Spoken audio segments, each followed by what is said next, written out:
What up, y'all? It's your boy Chris Collins from Chris C Speaks. Look, I only got a few minutes. I'm prepping for a session. We in the lab. You know how we get down.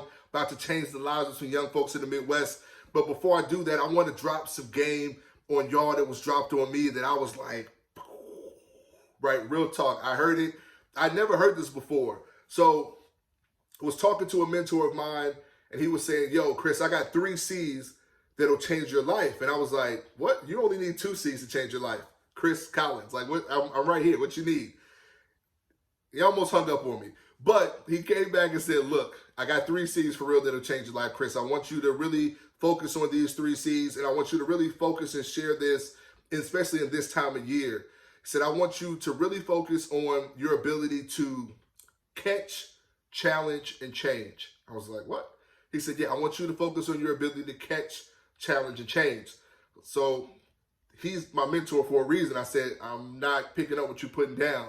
And he said, Chris, this time of year, a lot of folks start to feel down on themselves. They feel like they haven't accomplished what they want to accomplish or what they wanted to accomplish.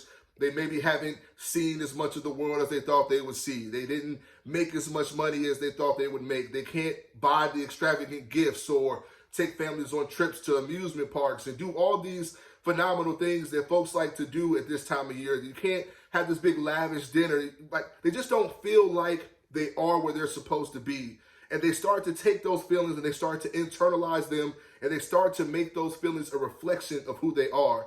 But if you can take those 3 C's and master that, it can help you overcome these times. If you can learn how to catch those negative feelings when they first show up, challenge to see if they're actually real. Like, are these real feelings, right? Are these feelings accurate? Are they legit? And then if they are, what can I do about it? And then that's where the last part comes in.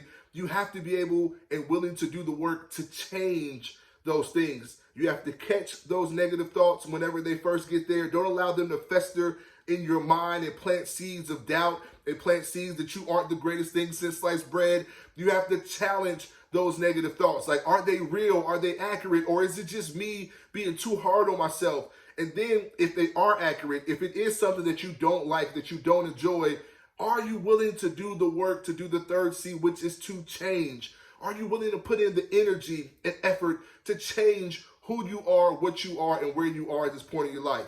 Because y'all know how we get down here, right? Y'all know, look, it is what it is. It's on the shirt. Leadership is a verb. That's the way we get down, right?